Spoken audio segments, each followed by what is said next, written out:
तर सुनील तटकरे आणि प्रफुल्ल पटेल भाजपमधून लढणार असल्याचं रोहित पवार म्हणालेले होते। त्यानंतर आता या सगळ्या चर्चा सुरू झालेल्या आहेत। तर पटेल आणि तटकरेंसह राष्ट्रवादीचे 22 आमदार भाजपमधून लढणार असल्याचं रोहित पवारांनी म्हटलंय। हा मोठा दावा त्यांनी केलाय।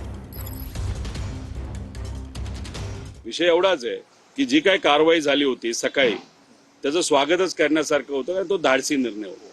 धाडसी निर्णय घेणं हे फार महत्त्वाचं असतं, पण धाडसी निर्णय घेतल्यानंतर लगेचच त्याला आपण वेगळी ट्विट करून नाही आपण घेऊ करू हा जर विषय होत असेल तो त्या पक्षाचा विषय असला तरी उद्या जर दादा असते आणि त्यांनी निर्णय घेतला असता तर दादाने निर्णय तो बदलला नसता।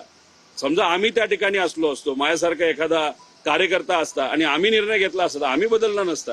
त्यामुळे निर्णय बदलणं कुठेतरी एक संदेश जातो की त्या पक्षामध्ये अनेक नेते आहेत आणि त्याच्याच बरोबर पद काय दिलं नाही दिलं हे व्यक्तिगत वाईट वाटतं नाही वाईट वाटतं, त्या नेत्यांचा विषय त्याचे काय करावं त्यांना लखलाभ एवढंच मला या ठिकाणी बोलायचं।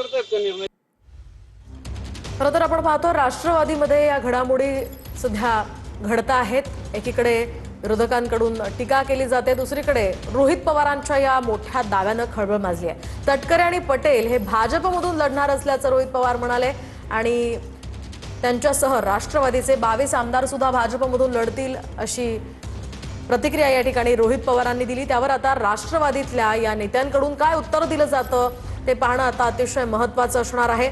आपण पाहतोय ही महत्त्वाची आणि मोठी बातमी। सुनील तटकरे आणि प्रफुल्ल पटेल हे भाजपमधून लढणार असल्याचं रोहित पवार म्हणाले। तर कालच आसामच्या कार्यक्रमामधून सुनेत्रा पवारांसोबत प्रवास टाळलेला होता सुनील तटकरे आणि प्रफुल्ल पटेल यांनी, त्यावरून सुद्धा तर्कवितर्क लढवले जात आहेत।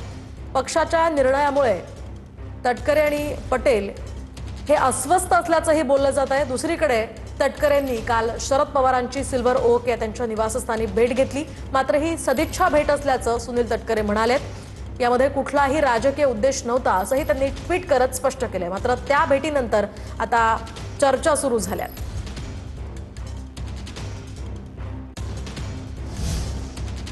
तर तटकरेंना सिल्वर ओकवरचा चहा आवडत असावा असा टोला रोहित पवारांनी लगावलाय। तटकरेंना त्यांच्या अध्यक्षांना काहीतरी मेसेज द्यायचा असेल असंही तटकरे यांच्या भेटीवर रोहित पवार म्हणतात। पक्षासोबत पक्षाचं विलीनीकरण या सगळ्या पार्श्वभूमीवर रोहित पवारांनी हा टोला लगावत ही प्रतिक्रिया दिली आहे। तटकरेंना त्यांच्या अध्यक्षांना काहीतरी मेसेज द्यायचा असेल असं रोहित पवार म्हणाले। भाजपसोबत आमच्या पक्षाचं विलीनीकरण होणार नाही असंही ठाम मत रोहित पवारांनी या ठिकाणी व्यक्त केलंय। आपण पाहतोय शरद पवारांची सिल्वर ओक या निवासस्थानी तटकरेंनी भेट घेतली, त्यानंतर आता रोहित पवारांनी हा टोला लगावलेला आहे। भाजपसोबत मात्र आमच्या पक्षाचं विलीनीकरण होणार नाही असंही रोहित पवार म्हणतात।